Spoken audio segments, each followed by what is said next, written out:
Warning, explicit content. This material may not be suitable for children. Listener discretion is advised. Gotta go to work.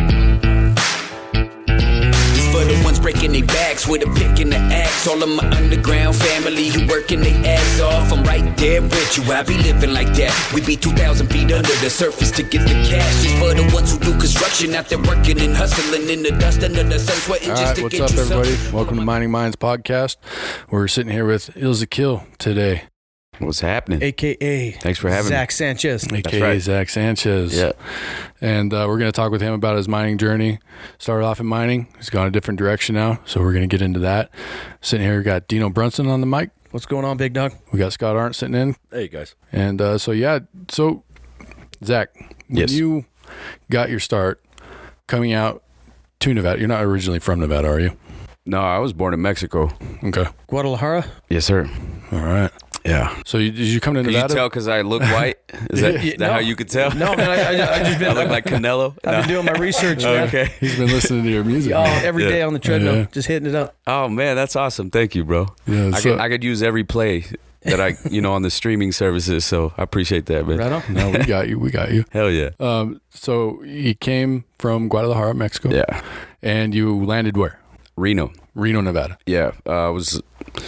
We came here when I was 2 years old, and then, between then and 10 years old, it was like a back and forth thing, going back to Guadalajara and then back to Reno. Just, mom's trying to figure out the legalization process and getting everything for citizenship and resident alien status, all that good stuff. But so I lived in Reno until I want to say I was like 8 or 9, third grade. Then we moved to Carlin. My mom met my stepdad in Reno, and he got into the mining industry. He started working for Tonto Drilling. I think it turned to Dynatech, and then from there I lost track. But Yeah, they were underground drilling, right? yep. Yeah. Yeah. So that was like the introduction into the mining world. Him pulling those crazy 3-month hitches off and wherever, And then, so yeah, I'm like, I guess you could say second generation miner. Cool. So you grew up in Carlin. Yeah, pretty much. From, like I said, third grade till I graduated. So whatever that is, like 8-9 years. Yeah, 9 years. The more formidable years, when you're your adolescence, when you're learning everything. So when you grew up in Carlin, did you think that, or did you ever think, hey, man, I'm going to be a miner. That's just what I am. I mean, Carlin, they're railroaders, but did you ever look at yourself as going, hey, I'm going to graduate high school and I'm hitting the mining industry? To be honest, no, man. Like my stepdad would always say, whatever you do, don't become a miner. Like it's good money, but he's like, go to school, try to pursue other avenues. He always told me like you can always get a job mining, so now's the time to like figure it out. Yeah, try to do something else. Yeah. So where'd you go? I went to Vegas and went to UNLV. Undecided, like college wasn't for me, so I did 1 semester in GBC and 2 semesters. I dropped out in my 3rd semester in UNLV. And then I went back to Reno and started working for my uncle at a mortgage company and did that for like a year. I was like 19 years old, a loan officer at 19 years old, making like 70 grand a year, but partying way too much, like fake ID and just getting in trouble. Killing it in Reno. I was killing it, dude, but I was stupid. I was all trouble, like no good. So what made you leave Reno and come back to the mining industry? So it was like I bounced around. So I graduated high school and then I bounced around between Reno and Vegas back and forth for 5 years. And then, got with a girl and we had a kid. So it was time to make some money. So it's time to go back to Elko and make some money and go mining. It's basically what happened. Talking mining, you not surface operations. You knew that your stepdad was an underground driller, exploration driller. I'm assuming, where you said, "Hey, I'm gonna go back underground. I know I can make some money here." Yeah, I knew the underground pays, man. I knew that's where I needed to be, and plus I already had people in, like my father-in-law was working underground, my stepdad's working underground, bunch of friends working underground, so I knew I had an in already. You guys know how the mining industry is. It's like, it's not what you know, it's who you know, basically. So yeah, totally. I knew I had plugs in different avenues, so I put in my applications, and the first one that called back was Barrick. So that's where I went. So did you end up out of Gold Strike or Cortez or? Yeah, I was in Mico my entire mining career. Nice. What one dirt hole. What'd that look like? If you can take a step back and remember your first day, or maybe walk us through your first day, your first month, and your first year. What was your first underground mining experience? What'd you think when you got there?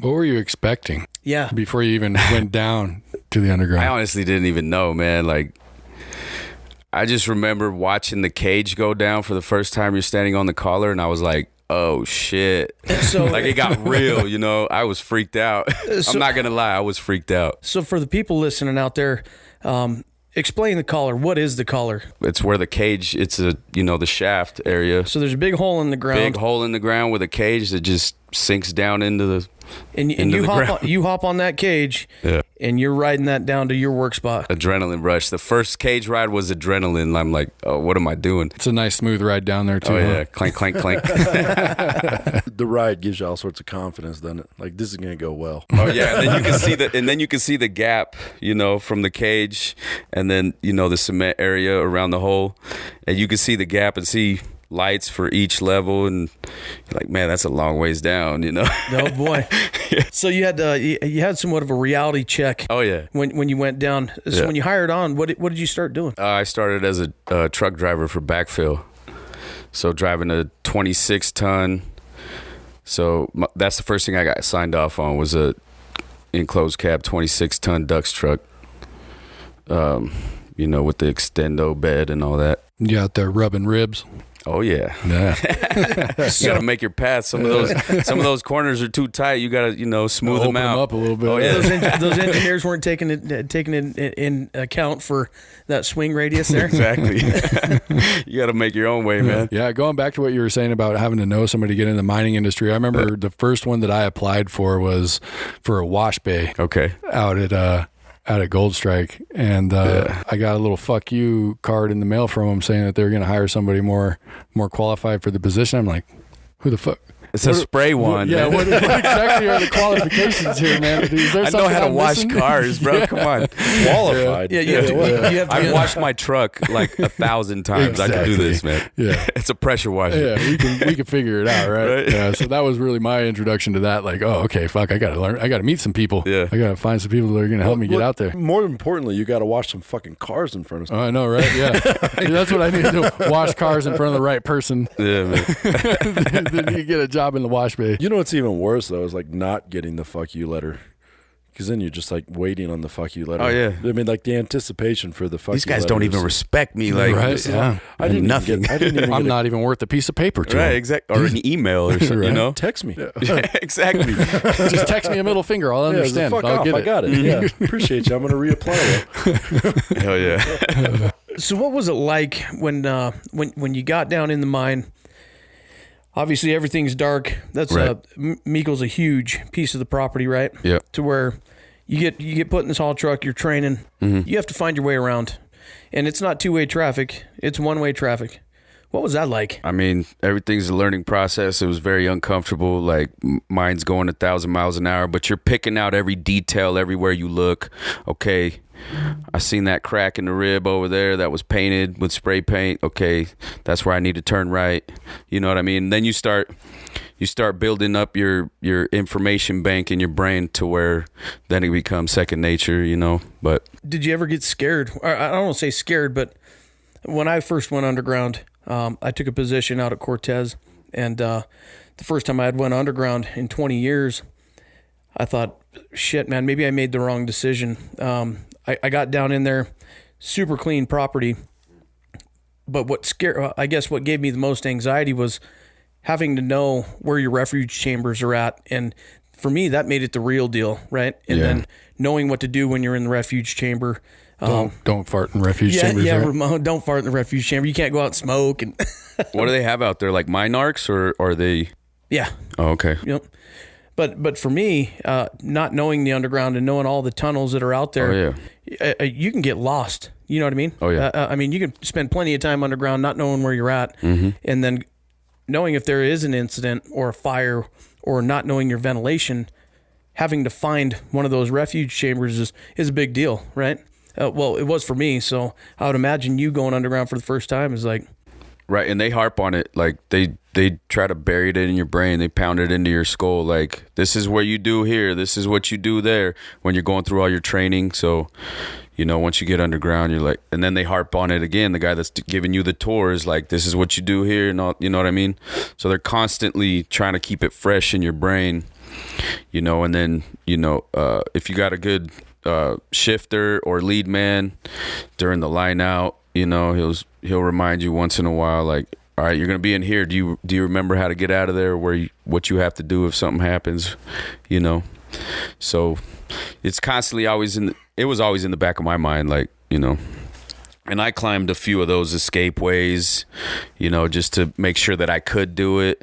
Yeah. You know, because shit, I got kids at home, so. Yeah, well, I mean, all the people out there listening, they you know, a lot of people that aren't from Nevada or from a mining region, they kind of don't understand, you know, what it's all about. Sometimes they think it's a pick in the axe, right? Or they think open pit surface operation. But there's a bunch of safeties, a bunch of ways to get out of the mine if you have to. And for me, that was one of the things that I really had to study when I got underground, right? Right. To where it was a very humbling learning experience for me, because, you know, you go into someplace wanting to be confident, but then it's like, holy shit, man. Well, there's some reality there that'll smack you in the face, like, Totally. hey, I might be down here for days, Right. if some shit goes down, right? And that's where the pay comes in, right? There's Right. a reason why Hazard pay, man. Yeah, fucking A. essentially, right? So there's maps like all over in Meikle. There was like the maps telling you, and the maps are constantly changing because we broke through here. Now the airflow is different. Now you got to go a different way. You know, it's always changing. So, you know, get off and you know, people get complacent too. So you go a couple weeks and you like walk right past the map, don't even look at it. You know what I mean? Oh, yeah. You know how that is. Totally. Well, I think we'd be remiss not to mention the Chilean miners trapped underground here a couple years ago. Yeah. I just want to give a shout out, like, hey, they all made it out alive, which is amazing. Yeah, I man. do really feel bad for the one dude that made it out alive, and both his wife and his girlfriend were at the service waiting for him. Yeah, totally. Like, That's how it is in the mining like industry. I'm pretty sure you're happy to be alive, but you probably You got some problems to deal with Shit, now. yeah. Yeah, you got some problems to deal with. Yeah. ladies, let's rejoice in the moment that I'm alive right now. That's awesome. So as you That's horrible, man. how long did you stay in a truck, and as you walked through the progression policy that the mine had in front of you, where did you end up? You started the truck. Walk us through all the stuff that you did. Okay, so I ran the truck. I got signed off on like almost all the trucks. So the 30-tonner, the 20-tonner, 26-tonner, all the ones we had underground at the time, enclosed and open cab. And then from that, they put me on the surface ag dump, you know, so I ran the surface loader. It was a 966, and dumping down the borehole or whatever for backfill. And then I did the jammer, which was my favorite, because you just chill and wait for the truck. And so, Listen. so a jammer, what they do is they come and they dump their load, which is a mix of rock and concrete. And what you're doing Plugging is the hole back up. You're just Ground closing it support. back up. Yep. Okay. Yeah. So I ran that. I ran the mucker, opening and close a bunch of different, sizes. What else did I ran every single piece of equipment that had to do with the backfill zone, from plants to whatever, you know, I ran everything. So no bolters, no jumbos. Not at that point yet. Oh, okay, gotcha. So, and then I transferred over to the face mining, and then I learned everything there. So I did bolter, drill, utilities. Basically, I was basically signed off on everything except for like blasting. But I helped out. You know, when they needed an extra hand, I helped them out a couple times. So I did get to do that a little bit. But basically everything that you do underground, except for like, you know, running a forklift, which I ran a forklift in different jobs, I pretty much did in my 11 years. So was there any difference in pay going from the face mining side to the backfill side? Unfortunately, no, man. Not where I was. Bonus and everything straight across. Yeah, it was at the time. Because with Backfill, I was like so far advanced. You know, I was one of the only ones that was signed off on everything that could do everything. And I was on the jammer, which was like the face position for that. So I got full bonus when I was there. And then I transferred over to face mining, and my bonus pay rate stayed the same. That's just the way they had to set it up there at the time. Personally, I think like there should have been more incentive to being in the face all day in the heat, you know. Oh, totally. Because it was way harder work in the face than backfill, to be honest. You're going into places that are, what kind of temperatures you dealing with in some of those spots? What we call like 95 effective sometimes to 98 effective, like super hot. Yeah, that's pretty hot and pretty humid too. Yeah. So you could work in these. You're talking maybe some of these headings that are you can work for 15, 20 minutes, 30 minutes. You got to get out, right? And then you got to get out. Yeah. So like the effective ones is, you know, it's like 115, 120 Fahrenheit. Dry bulb. Yeah, dry bulb plus a crazy amount of humidity, so you can feel your eyeballs are sinking into your skull. It's crazy, man. It's a weird feeling, dude. That's crazy. Intense heat. I've never been out that property, but I've heard a lot of stories, right? And so luckily, I only had to do that for a little bit. You know, I feel bad for the guys that actually there was when they were first putting in the Banshee section of Gold Strike. It was like insane heat, and they had a crew that actually developed that whole thing, and they had to do that all day, every day. So, you know, I only had to do it a little bit. But, you know, Meco's a hot place anyway. right. So every heading you go to, you're sweating your ass off no matter what, basically. So you guys that have been down or that are from that property, what kind of safety measures did they have to take to ensure this, you know, obviously the safety of the workers? Time constraints, I think, is your best bet for some of that hydration, keeping guys hydrated. Not like we're hydrating right now, but you know, water and this is some electrolytes. This is lubrication. Yeah. They were giving me an ice vest. I had to keep the temperature meter with me at all times, and then I had to write it down on a card like every. Showing that you're continuously monitoring it. Was that just your psychrometer? Every. I don't even remember what it's called, bro. I'm not technical like that. That's what it is. The psychrometer, yeah. I know how to run it. Hey, and that's all that matters, man. Yeah. So it's like probably every 2 hours you're taking temperature readings and stuff like that. Yeah, monitoring it. They gave us a ice chest with popsicles and shit, which helped. Dude, it's similar to what, like when we send people into roasters to clean out roasters, you know, those guys are going into some hot temperatures. I bet, man. That's that hot calcium removal. We got like liquid cooled suits and freaking giving them electrolyte packets and things like that after. Yeah, we've gotten a lot better at that though. And what I mean is like taking the time on planning to cool stuff down before we expose people to extreme heat, right? I think they were giving those guys that were in the Banshee like every day, they were giving them some type of pill to help. Wow. Yeah, it was bad, man. Was it maybe electrolyte pills or something? Something like that. FDA approved pill? I have Sodium no idea. pills or something like that. You never know. Everybody knows what Hitler used to give his guys, right? Oh, man. Keep working. Yeah, get to work. Wasn't he giving them meth? Yeah. Hey, we're going to blitzkrieg the shit out of this heading. Just take this pill. Don't ask any questions. Get in there. So how long did you work out there, man? 11 years. Almost exactly. So my hire on date was August 7th, 2007. And August 31st of last year was my last day. So, yeah. And your last day, okay, so Hopefully forever. hopefully. But You have if enough. I have to go back, then yeah, you have enough of a resume. You can land back there if you needed to. if I had to. So that's one of the good things about mining is you get that experience, and hey, if you got to fall back on it, I already There it lost is. all my vacation and all that, so it don't even matter.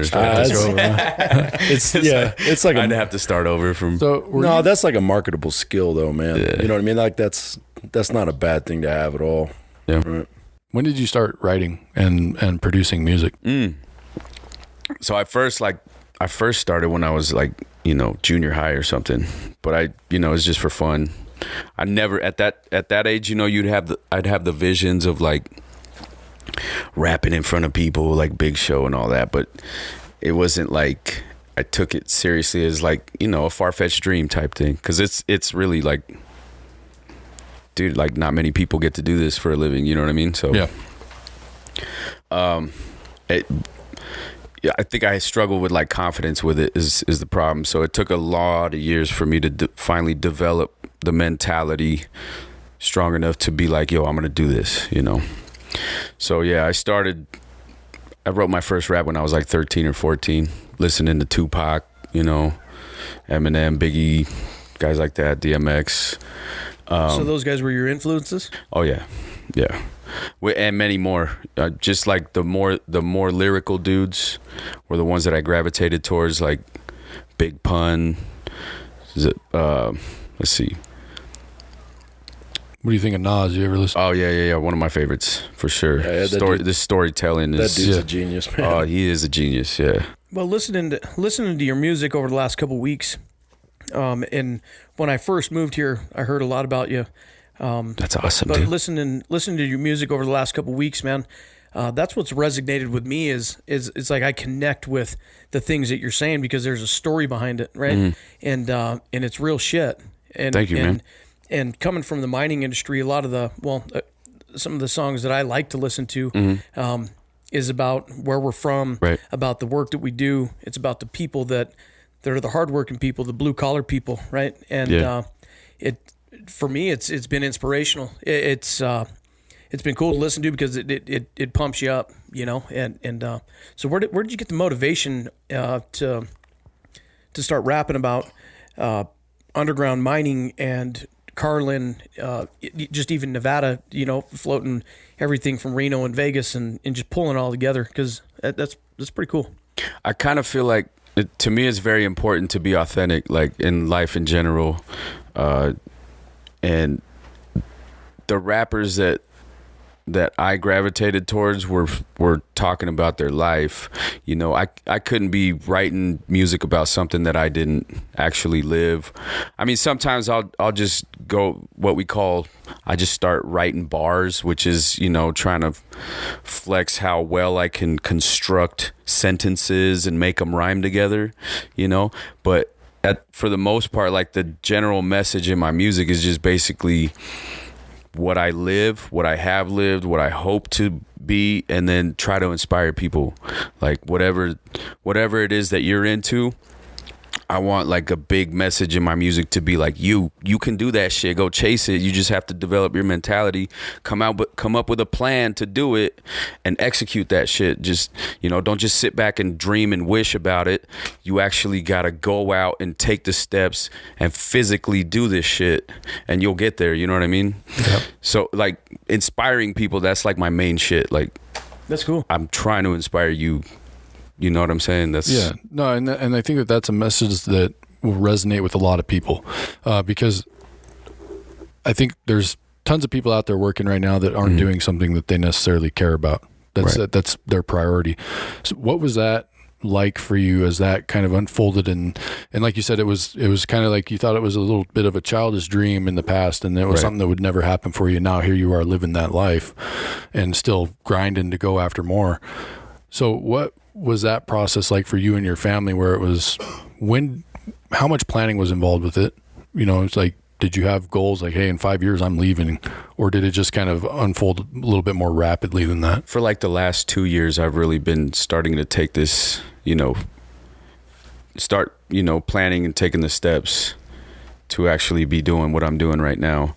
First of all, I had to make sure I had enough money in my 401k to actually take the leap. You know what I mean? So, secondly, I wanted to make sure I had some type of a business plan. You know, I got my business license. I'm a legit business with this rap stuff, so I can go out and sell merch and do the things that I do, you know, with a license, pay taxes off of it, all that shit. So it took quite a bit of planning, man, and most of all, it was just like finally conjuring up the courage to do it. You know what I mean? Because it's fucking scary. Yeah, dude. I'm not gonna lie, dude. To take that leap, I mean, I think we all have been in that situation in life to where you always look at your life and go, "Hey, man, what could I do better, or what could I be if I change something?" Right? And a lot of people, they like to be comfortable, and they don't necessarily take that leap. And listening to what you're saying, going, man, 10 years from now, or when you're laying on your deathbed, going, man, what if? Right. And not a lot of people have the courage to go, you know what? I tried, and I gave it my all. Right. So it's for me, that's a pretty inspiring deal, because leaving the mining community, one of the things that we've talked about a lot on the podcast is money. Miners make a lot of money, you know. And yeah, man. You came out of Reno as a 19-year-old kid making $70,000 a year, being an escrow officer. Come back to the mining industry, I can only imagine in the $100,000 range. And you said, you know what? I'm doing this shit. Yeah, man. So it's got to be pretty surreal, huh? It is, man. It's like I feel really lucky to be able to like travel to different countries to do this, and you know, I feel lucky that people listen to my music and like gravitate towards it. And at the same time, I'm like hungry because I need to establish a bigger fan base so I can actually make this sustainable. You know what I mean? To continue to be able to build more off of this. It takes a lot of work, but I mean, I got my checklist every day, try to check every step off every single day. Hell yeah. So where was your first show? And when did you decide, hey man, I'm going to put this out to the public. I'm going to get on stage. And what was that like? Was there anxiety, or were you super confident? So much fucking anxiety, dude. Like, the reason it took me so long to do this is because I had a really real problem with stage fright and anxiety. Like, I'm an anxiety case all the time. Like, you know. So, first show I did was in Reno at Jub's in 2015. But I had been putting out music for, let's see, first shit I put out was in 2011. So it took me 4 years from the first song that I put out. Took me 4 years to conjure up enough courage to actually get on stage. But once I did that first show, it was like, what the hell? Why did I fear this so much? I should have done this from the get-go, and I probably would have been way further along by now. But you know, everybody's at their own pace, whatever. But it was just like, when I finally got up there, it was the adrenaline, you know. The main thing, if you're afraid to do something, if you're afraid of like public speaking or something, all you got to do is prepare for it, you know. Preparation, practice until you know your material like the back of your hand. And then once you're on there, you know what I'm saying? Just do what you practice this whole time, and everything will be all right. So you're saying just do it. Just fucking do it, man. That's bottom line. Just do it. Like, if you fall on your face, who gives a shit? Like, you'll be okay, you know? Yeah. And then the more you do it, the easier it gets, right? The more you do it, the easier it gets. Then you start keying into, you know, how to really start controlling a crowd. And how to hype them up. Because at first, you know, I just go up there with my sunglasses and rap my words, you know, lose my breath, and people still reacted, you know. But from then till now, the level that I feel as a performer now is like night and day. Like, it's not even the same person, just really? Because I've done it so many times. And you know, there's an art to not only, you know, people like the music or whatever, but there's an art to interacting with a crowd. Like, you know, they call it an MC, master of ceremonies, you know. So you really have to learn how to read the energy that's going on during the show, you know, and capitalize off of it. And, you know, the main point is like, just fucking, people are out there to see you and have fun. they just want to have a good time, you know. So the more fun, the more energy, the more you jump around, jump in the crowd, like they're gonna remember that, and then they're gonna go home, they're gonna Google your shit, and hopefully make some more fans and keep this thing rolling. I don't know. I got off into a crazy rant there. I don't even know if it makes sense.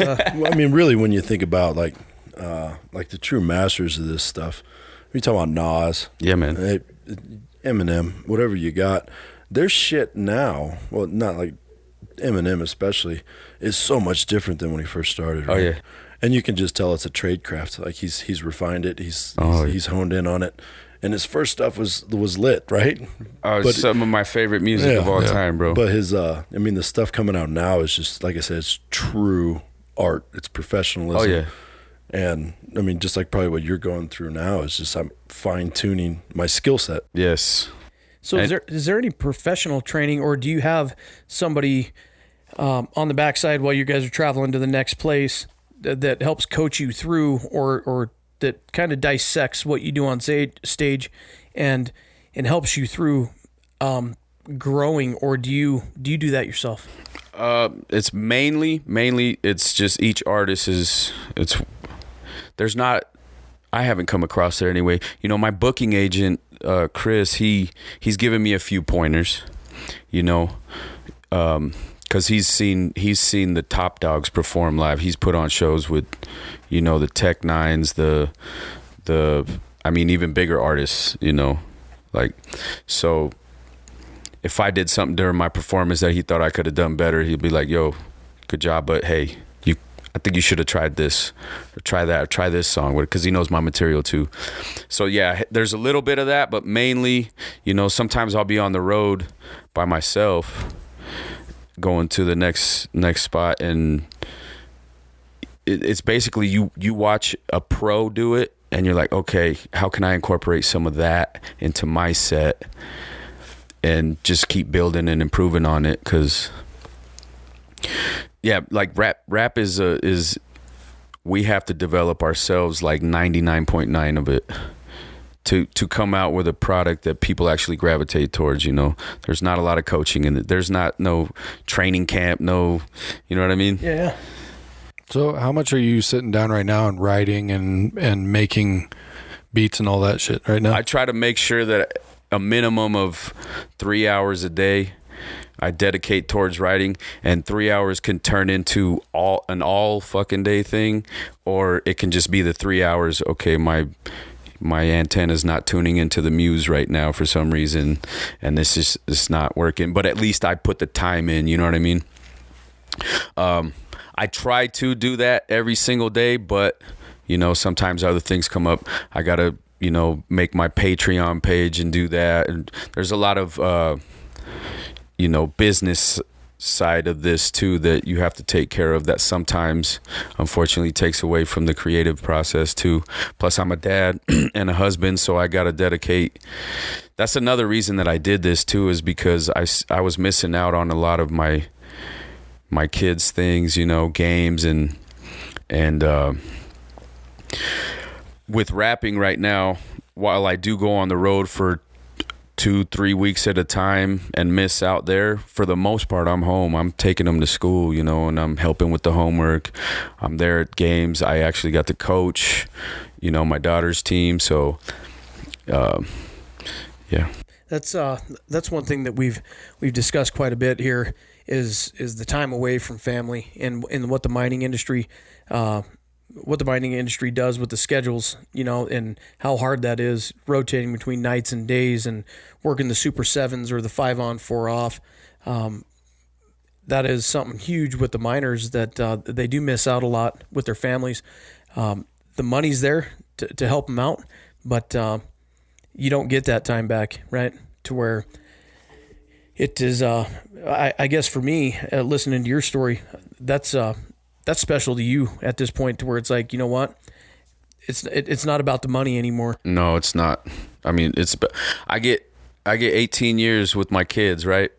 So I want to be able to be there for as much of those 18 years, you know, before they go off and start their own lives. And at the same time, I'm trying to do something that I love and figure out how to make money off of it. And then, like, I want my kids to see that and soak it up and be like, oh, shit, my dad actually became a rapper. Like, what are the odds? Maybe I can become a professional soccer player or do what I like, bake cakes for a living, whatever the hell they want to do. You know, I want to encourage them to do that and not get stuck in a cubicle or doing a job that they hate just for a paycheck. You know what I mean? Yeah, absolutely. With the kids aside, having a significant other, not just in the mining industry, because we talked with Mr. Anderson about this, you know, the last time he was here too, the significant others, there's a certain amount of support that our significant others give us when we're in the mining industry. But I imagine now with where you're at, taking the leap of faith and going, this is what I want to do. You've got to have some super support from your wife. Oh, big time, man. Like, honestly, if she wasn't, you know, so supportive, I don't know if I could have, you know, taken this step and jump in the way that I do. She's been a huge part of it, and she's been like super encouraging, you know. She told me she had like a lot of doubts. It was always like a hobby thing, you know. I'll be in the studio all night, whatever. Drinking with your buddies. Drinking with my buddies. Like, oh, you're just partying, you're having fun, whatever. But she's like, the first performance that I did, and she saw the way that the crowd interacted and the way that I did up on stage. She was like, okay, now she was in. That's when she told me that was the point where she flipped. And just, you know, seeing the reaction of people, the way that people react to the music, or the way that the fan base has been growing, like she believes too now. Like, you know, we're all in now. So you guys worried about groupies at all? That's a legit. She is, I'm sure, but that's a legit question, man. Dude, if you're a rapper and you're traveling around the world, I mean, hey, right? Just bye, Felicia. Yeah, bye, Felicia. Bye, Felicia. Hey, I got a question for you, and I want to hit on it just out of curiosity from a rapper's standpoint. Okay. What did you think of the MGK Eminem beef? What did you think about that? I think it was good for hip hop anytime there's a competition of songs going back and forth, because I love that aspect of rap music. Rap music is so much like, fuck you, you know what I mean? It's always back and forth battling. That's kind of what it was built off of. You think that shit was manufactured though? It could have been, yeah. If it was, good job. That shit was worse. Yeah, most beefs are probably manufactured, but could you blame them for the amount of like? I feel like most attention. things in the media, most things in the celebrity world are manufactured just to keep us distracted or keep our attention. Like, oh my God, Kim Kardashian got butt implants. Like, you know what I'm saying? Like, and then everybody's talking about it for 2 weeks. Yeah. But it definitely gets people's eyes on you, right? In my opinion, Eminem won. He smashed him, thrashed him. Yeah. But hey, you're not gonna hear disagreement from me. But it's not to say I don't. I did like that MGK song. I got some respect for him for coming up. Yeah, I like that. I liked his song, but like Eminem is the master. He had to have known of words. He had to have known. Yeah, you don't challenge the king, man. No, bro. So have you ever been a part of a rap battle? To where maybe not a rap battle to where you're against some other artists, but like, I guess there is a battle rap scene. Where I have not. I'm not really a battle rapper. I'm more of a, you know, I'm a writer. I'm a songwriter. You know, I try to. I don't know. It's like a different muscle, to be honest. Those guys are really, really quick-witted. You got to be super quick-witted. I guess though nowadays they do like written rap battles. I could probably do that. You know. Yeah, it's not. Up there with the notepad now. I seen who was it? Was it Cannabis did that? You know who Cannabis is? That's another one that Eminem smashed, isn't it? Yeah, and he ended up battling LL Cool J back in the day too, but I don't know what happened there, man.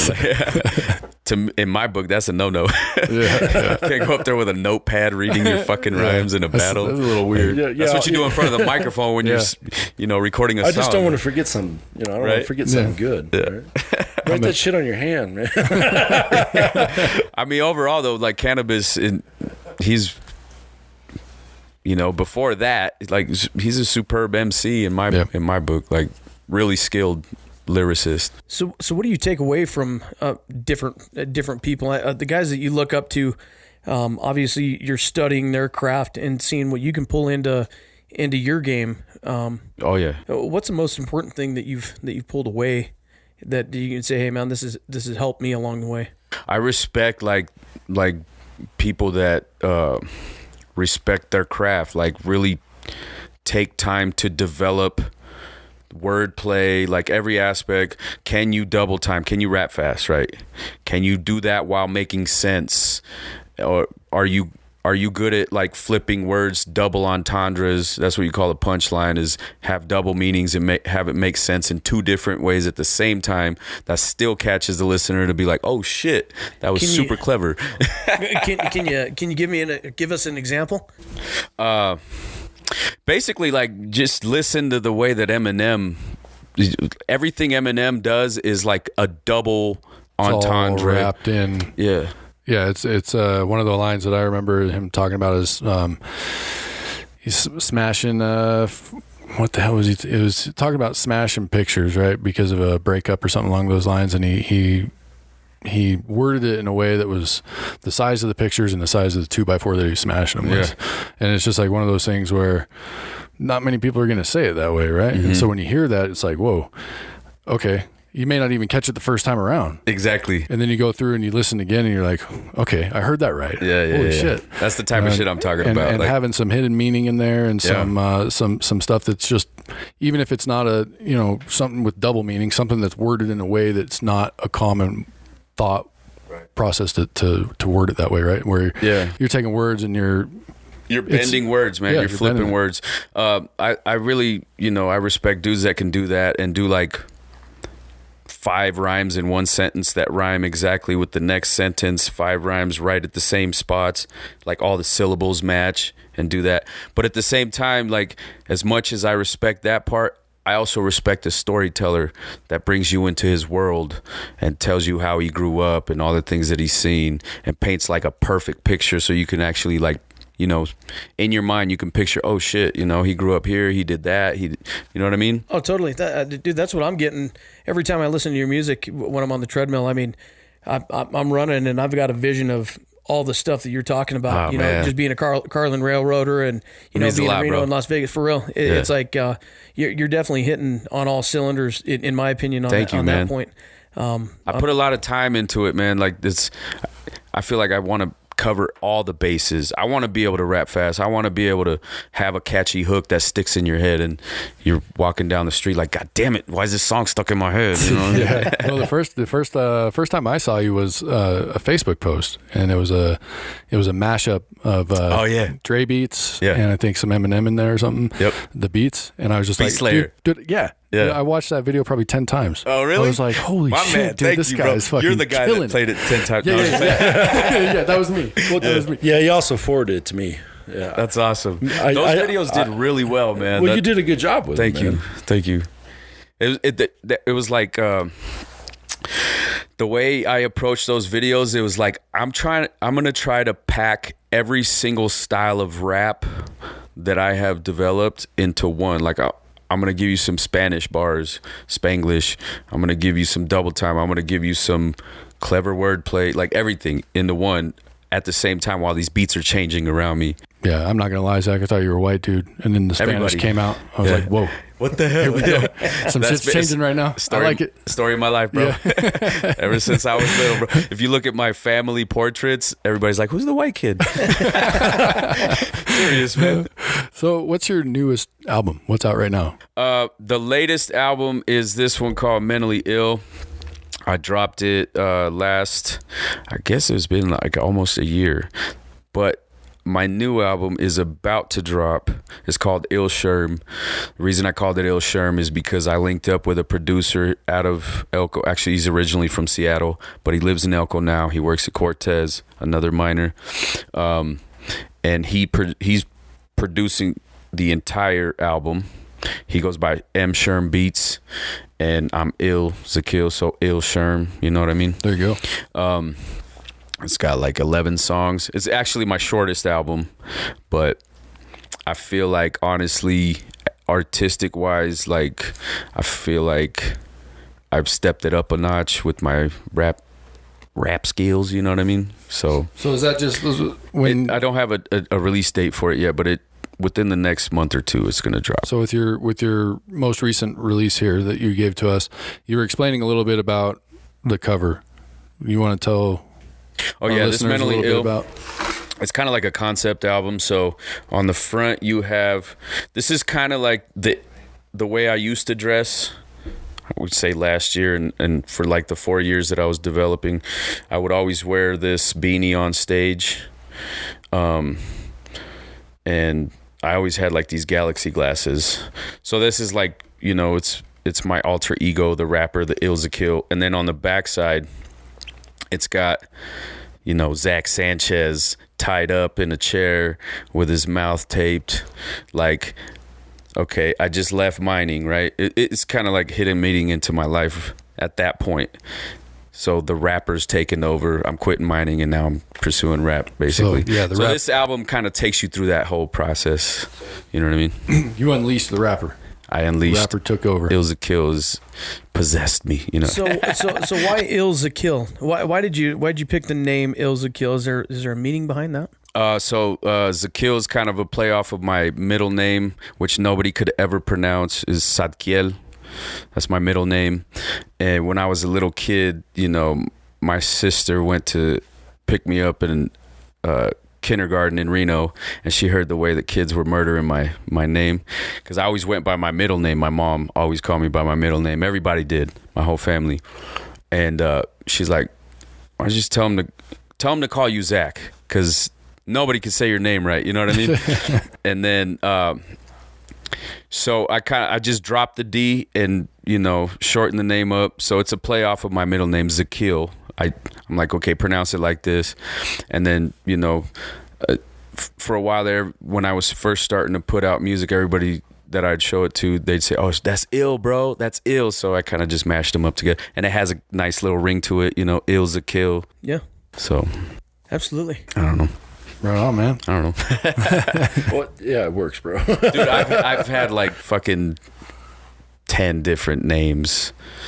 You know what I mean? I think it's all part of the process, right? Yeah, finding like the stupidest fucking names you could ever think of. what's the worst one? I want to hear the worst one. Okay, so before I started rapping, I started calling myself the Mad Producer. It's just corny to me. You never had like a Lil in front. No, never a Lil, but I thought about it. I was like, Lil Z? You know what I mean? A little pimp? Yeah.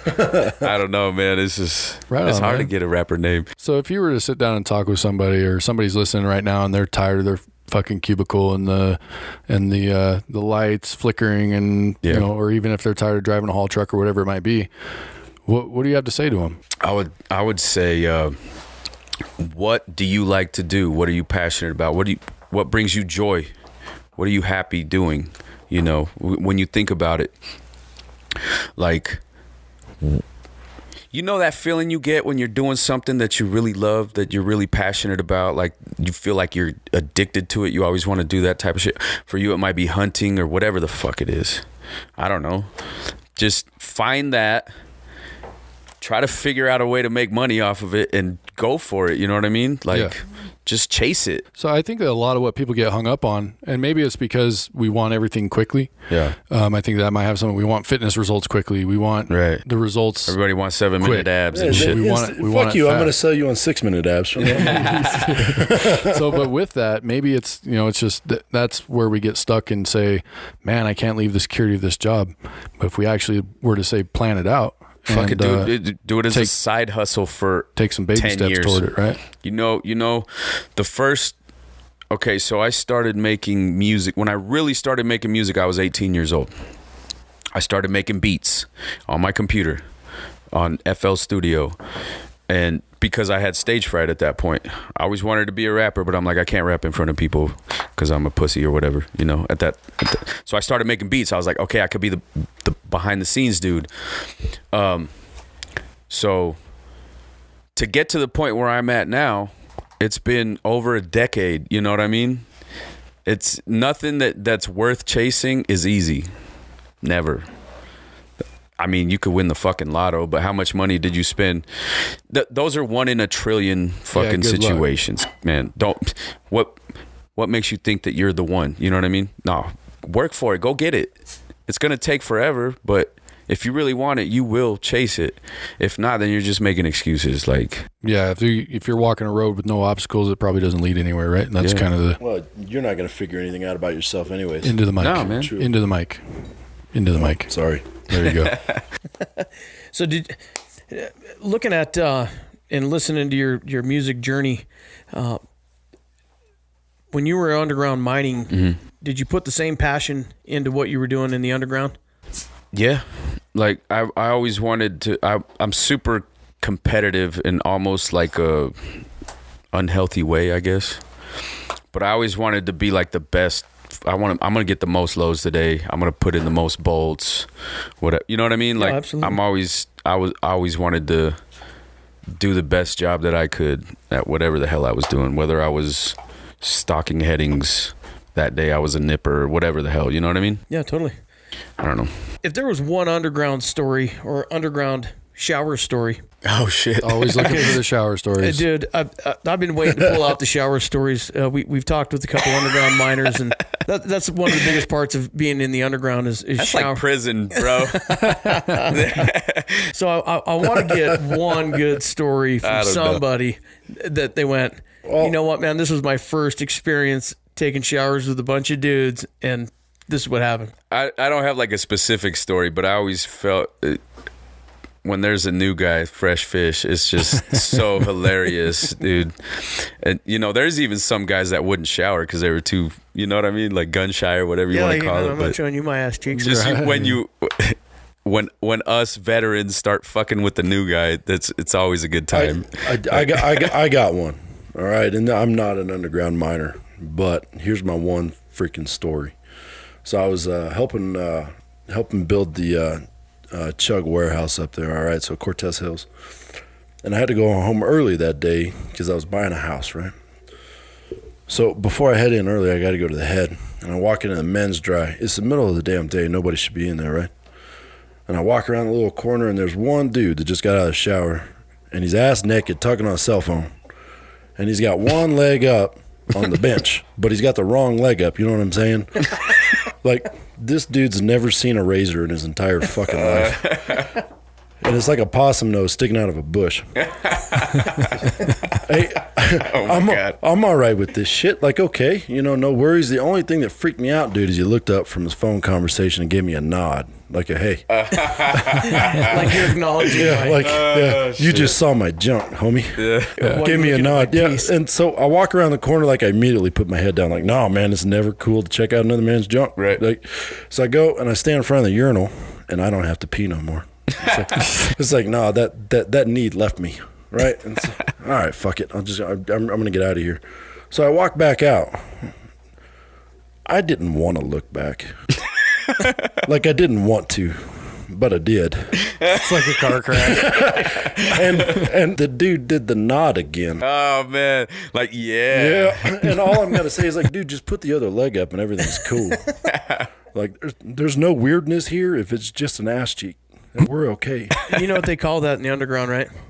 They called it a Peter Hawk. Peter Hawking. Oh yeah. So you must have been Optimus Prime that day. Oh yeah. I don't mind saying that. No, we used to yell that. We used to yell that in the dry anytime like a shifter would come in looking for a guy. Like, oh, you left your badge. Hey, Peter Hawk, get out of here.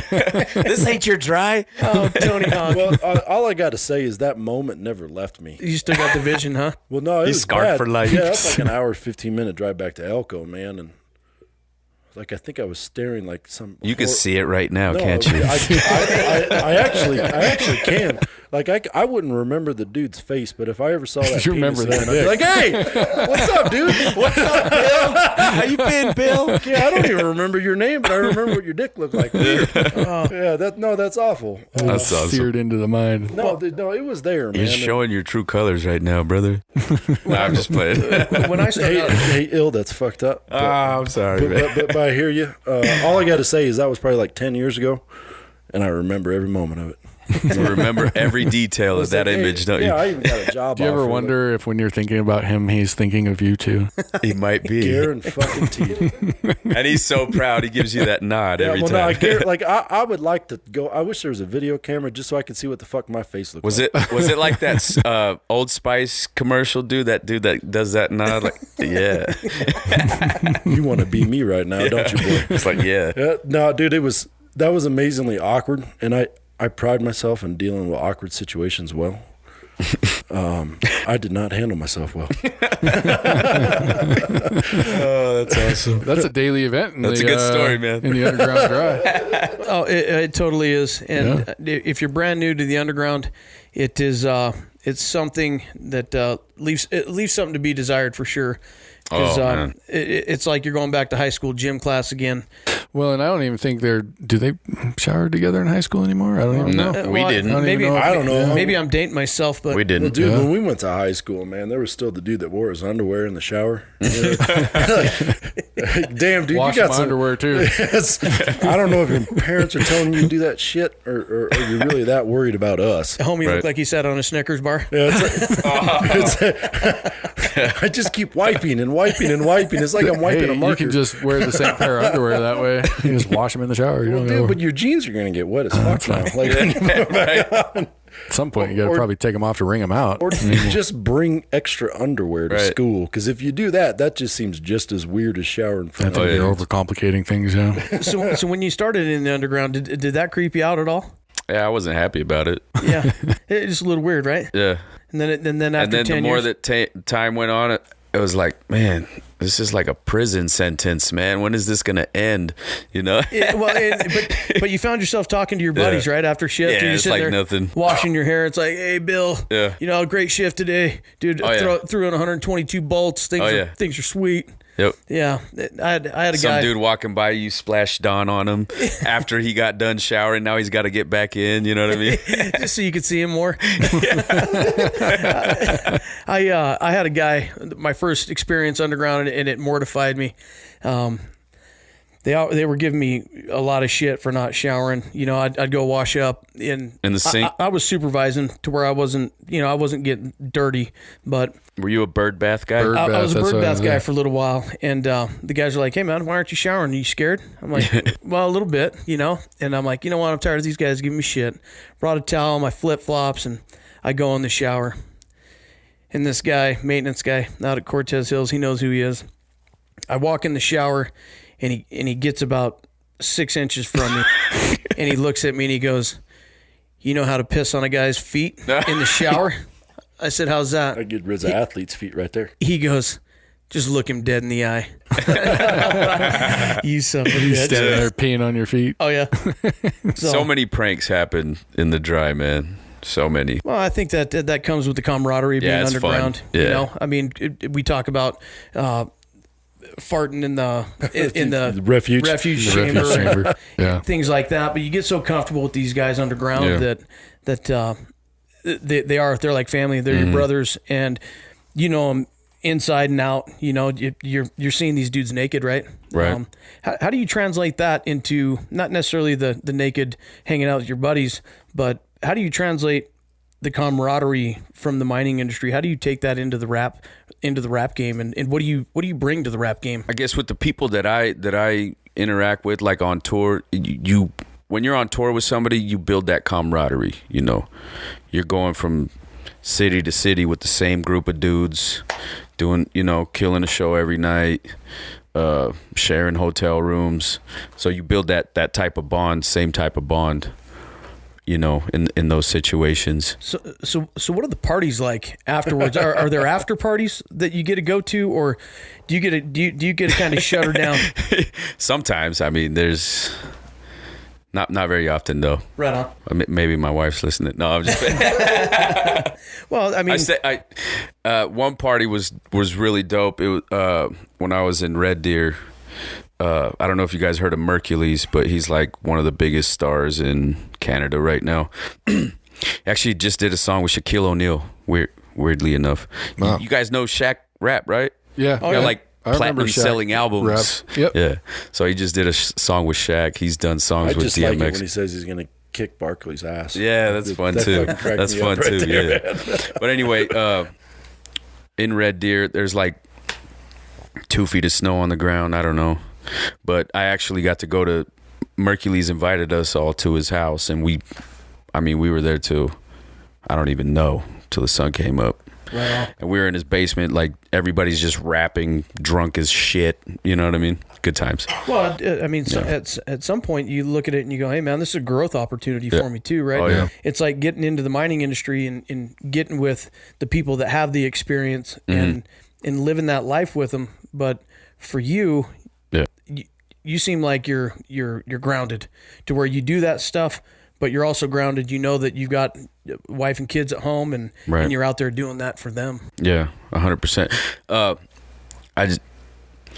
One thing about that, when we're in the basement rapping and everybody's just wasted, dude. It's not even a good look. But I'm on my Snapchat, like taking these videos, and when I saw those videos the next morning, I was like, oh my god, what? Like we thought we were rapping so good. You know what I mean? Everybody's just, that zombie face you have when you're too drunk. Oh yeah. Yeah, that was everybody, and thinking that we're rapping really good, but we're just slurring and like not making any sense. It was Just fucking odd. trying to outdo each other. Yeah, having Hey, fun. that's good times though. Right It was there, good man. times. Yeah, that's all right. Mumble rapping down there, huh? Pretty much.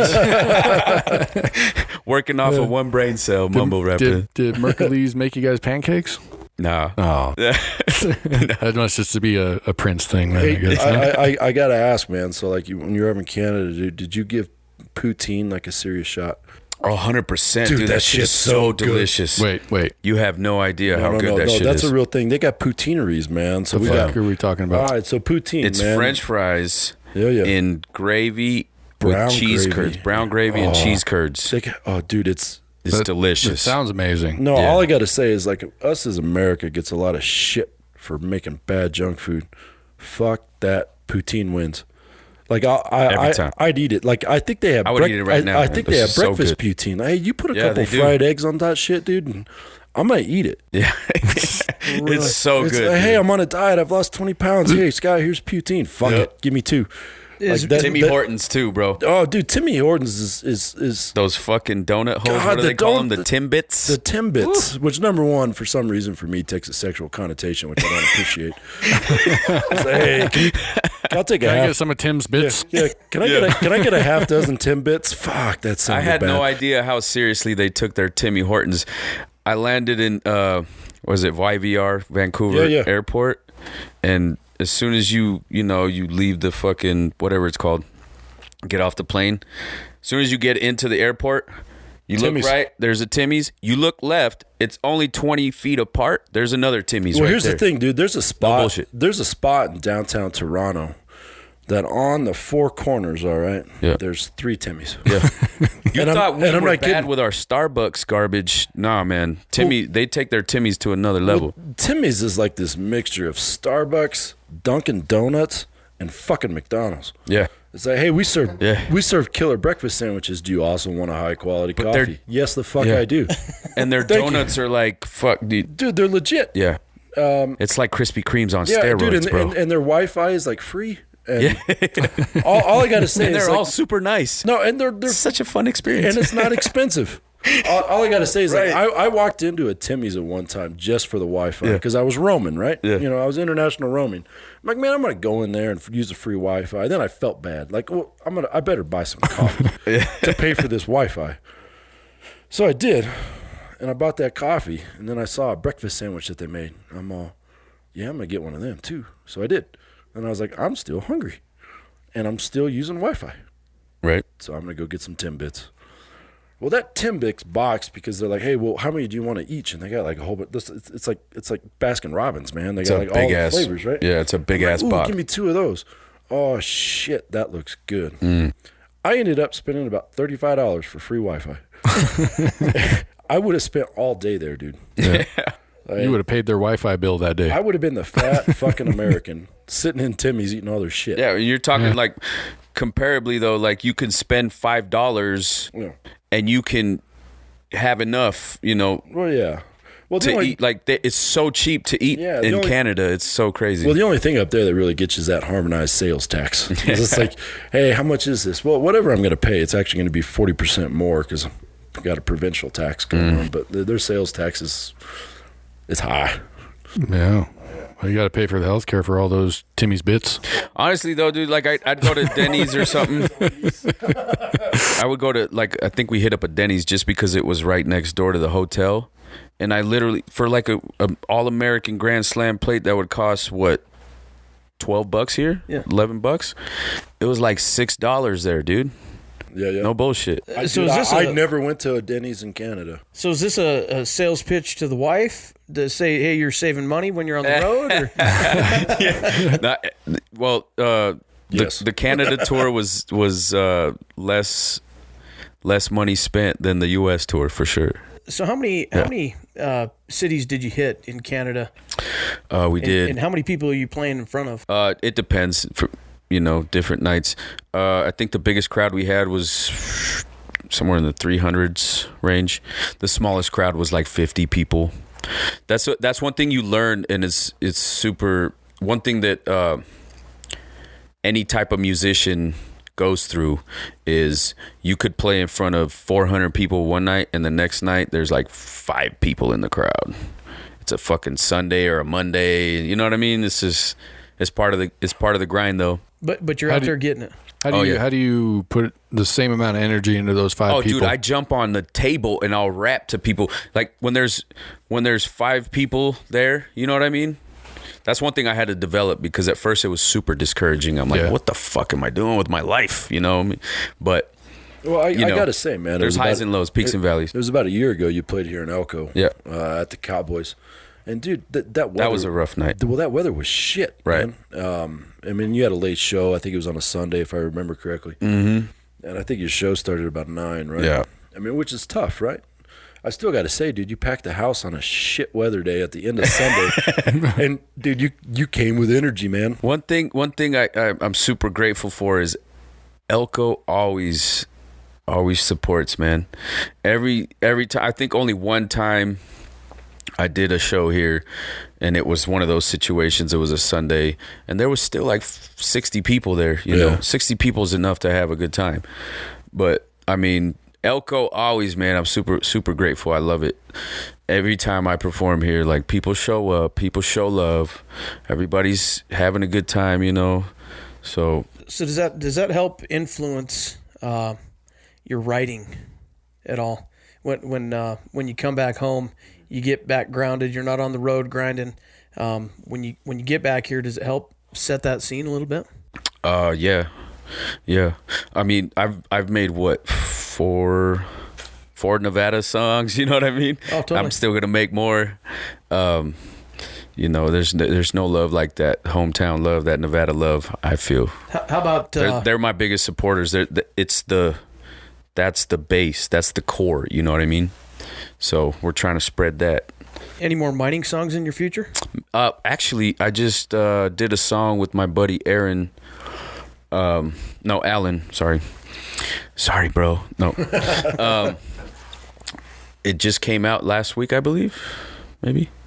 It's the first mining song I did in like 4 years. But yeah, check it out. It's called Ore Diggers. It's available on SoundCloud right now on my buddy Alan's. It's his song, and I did a verse on it, you know, so he sings 2 verses and the chorus line and all that, and then 3rd verse is mine. But yeah. How is it collaborating with other artists? I mean, do you look for people that share your same vision, or are you trying to place yourself in the industry to where you get on, you're looking for that bigger platform? Or are you looking for like-minded people? It's a little bit of everything, because, you know, people do pay me to feature on their music. That's a huge part of how a rapper makes his living. Put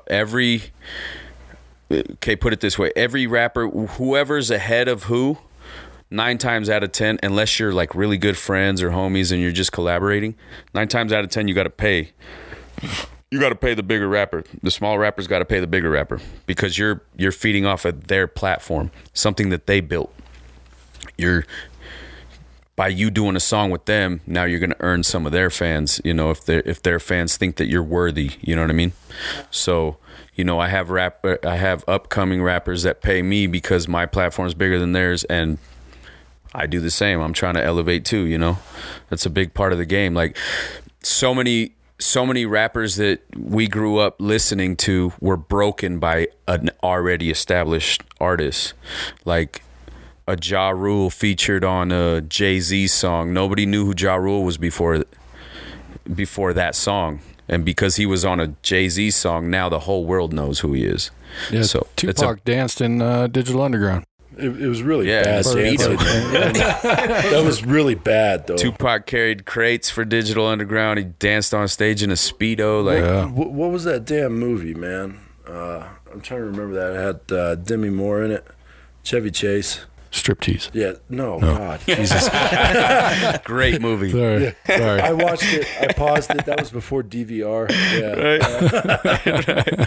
Was that VHS? No, man. I was thinking gosh, I'm gonna forget it here in a minute, man. But he gets stuck out in the middle of nowhere, and it's got like a local judge and digital. I know exactly what you're talking about. Tupac was in that. Yeah, he was in that movie. Yeah. Digital Underground comes such in a weird movie, dude. That was movie. a trip movie, dude. And you had Dan Aykroyd, judge with a yeah. fake prosthetic nose. Yeah. I remember watching that. The hell was that called? Is that where he wakes? He goes, "Hey man, what's it like to wake up and smell the coffee in Brazil?" Same one. Dude has a big old nose on him. Maybe It's got to be. I'm not sure. I just remember watching that movie when it came out and be like, oh yeah, it's a trippy movie. It was kind of fun. Weird. Moore's hot. And then like years later, watching that movie again, I'm like, holy fuck, was that Tupac? That was Tupac. And I'm like, holy holy shit, that was Yeah. Tupac. And he's back there doing the Dan's digital. Everybody's gotta pay their dues, man. He's doing the Digital Underground dance. Yep. I'm like, dude, Everybody's got to pay their dues. you're gangster as fuck. Yeah. You're dancing Hanging out with Humpty Hump. Yep. What the fuck? Jesus. My Yeah, first brother. tour was with Kung Fu Vampire, and part of the reason I got on that tour was because I agreed to basically be his roadie. He had all this equipment. I gotta set that up with the drummer and my guy that I brought on tour with me that was helping me out. So, you know what I mean? It's part of the game, man. Working your way up through it. Yep. So as you're working your way up through there, is there an artist out there right now that you go, hey man, this is the next? I mean, obviously you're strategizing at this point, but what's your next step or your next level that you want to get to, and what's the next level after that? I just toured with my homeboy Junk.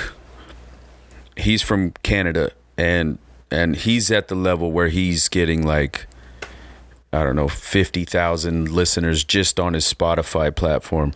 I actually just dropped a song with him 2 days ago. So, you know, I want to get to the point where I'm getting that type of listening, because you know that becomes a healthy paycheck, you know what I mean, just off of your streaming. If you're getting that many streams, listeners, not just streams, you know, then you're actually starting to generate some like residuals, you know what I mean, some of that steady money just off of the music plays. And he's on his second run right now. I did the first part of his run for the year with him. He's on his second run now. So I want to get to the point where I'm like constantly touring like that off of the strength of my music. So that's kind of like where I'm aiming for right now. Interesting. So I guess a question that I would have is, how do you get paid? Is it just from door sales? I mean, you're talking about streams and things like that, and I know with the internet nowadays, there's probably 1,000 ways to get paid. So many ways to get paid as a rapper.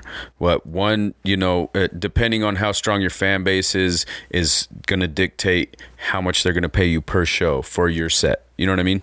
How many people you can get to the door, to come through the door. And then, so you make money off of your show.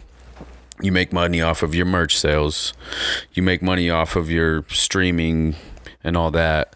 You make money off of features. You make money if your song gets put on a TV show or a commercial or anything like that. You know, you start making those royalties. You make money off of radio plays, royalties. There's like so many different ways. And so you're essentially running your own business at this point. Yeah. To where you're promoting your own stuff. You're not affiliated with a record label at this point. To where you're open to being able to make your own money. Right.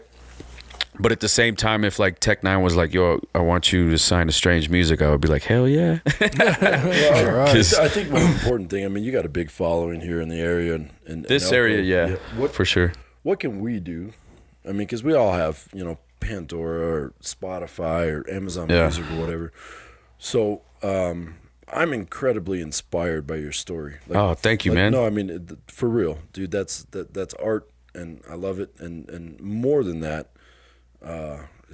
Dude, that's brave right there. That's bravery, man. Like putting yourself out there. Dude, that takes some stones. Yeah. Dude, it humbles me, right? And more than that, I mean, like I said, it's inspiring.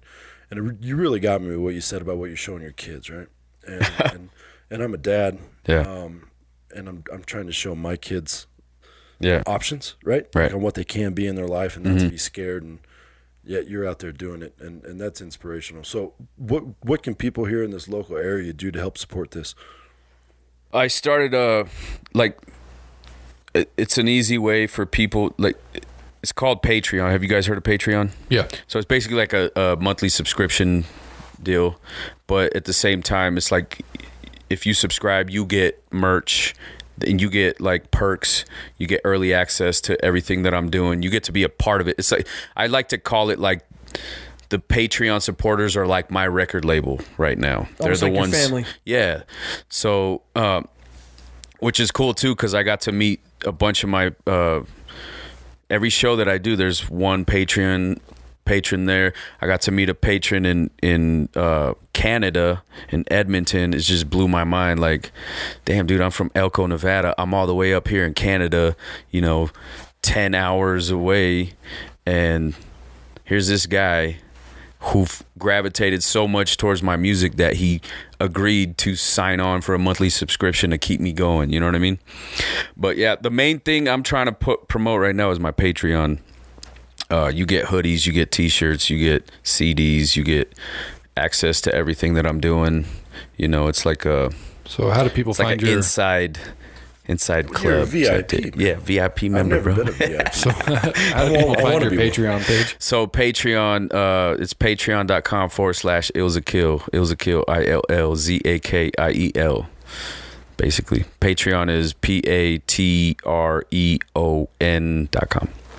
What else you got out there? I'm You not got a great speller. You got a website. Obviously, people can stream your music and support you that way.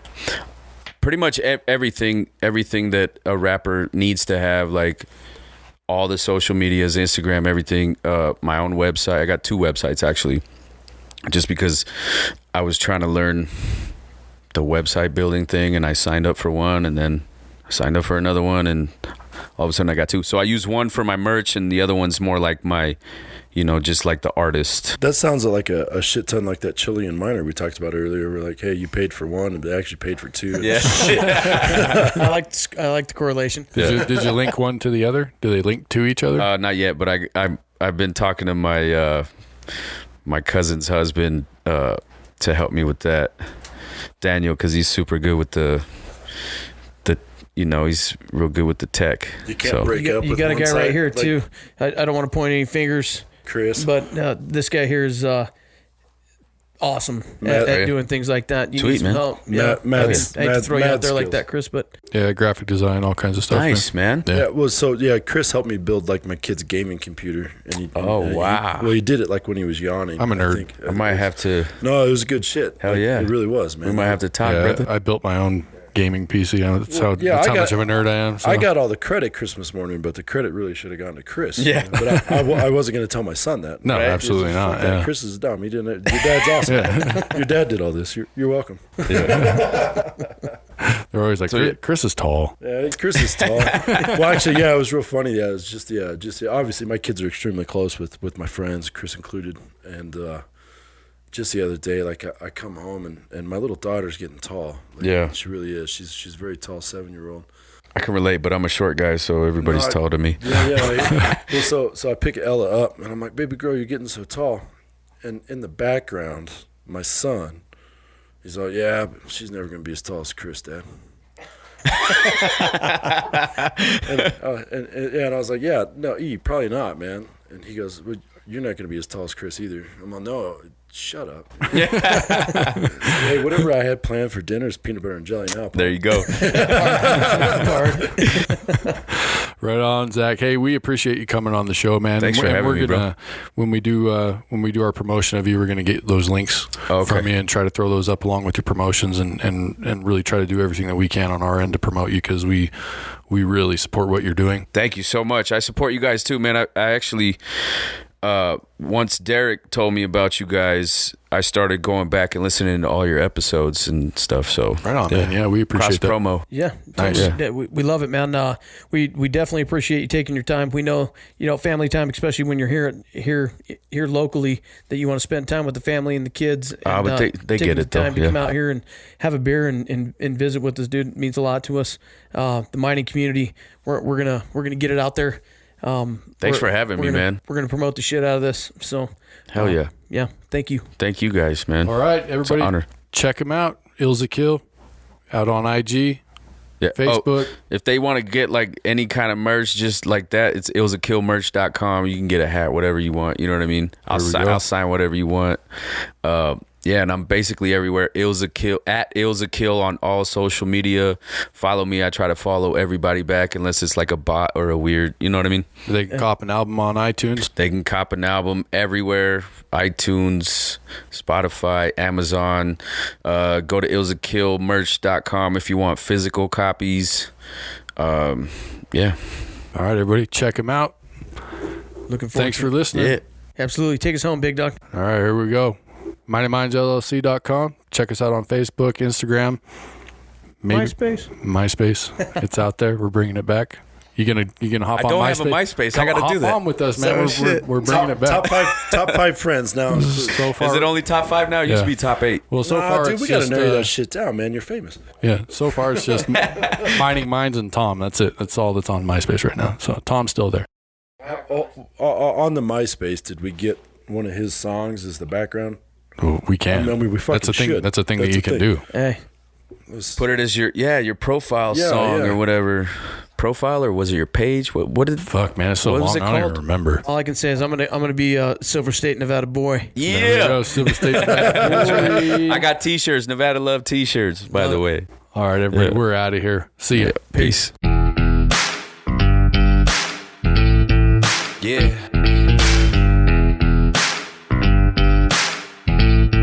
Lay some work boots up.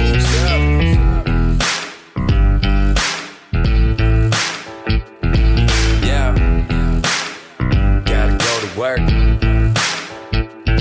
This for the ones breaking their backs with a pick in the axe. All of my underground family who working their ass off. I'm right there with you. I be living like that. We be 2,000 feet under the surface to get the cash. This for the ones who do construction out there working and hustling in the dust under the sun, sweating just to get you something. All of my people with a shovel out there digging and struggling while you landscaping, grinding out there putting the muscle in. For all of my people who be standing on their feet all day waiting tables where the family to feed. If you bustin' washing dishes just to stack a little cheese, ain't no shame in that. You ain't looking average to me. And to toda mi gente who be working in the fields, picking produce, working fingers to the bone to give us meals. Anybody knocking that ain't really knowing how it feels. That sometimes you gotta do what you gotta do just to prevail. And to all of the troops putting lives up on the line, I salute y'all and veterans. I thank you for your time. Anybody working night shifts, I relate to your grind, cause I've been doing that for 10 years down in the mine. And to all of the firefighters putting out the flames, y'all some bad motherfuckers, you deserve to get a raise. Matter of fact, anybody working hard should get a raise. Can't let the man keep us down because we gotta get the pay. Gotta work all day. Gotta pay these bills, ain't no time to waste. You gotta work all day. Nothing comes free, you gotta find a way. Gotta be willing to go put in some elbow grease, cause you know nothing that you get in this life comes free. You gotta work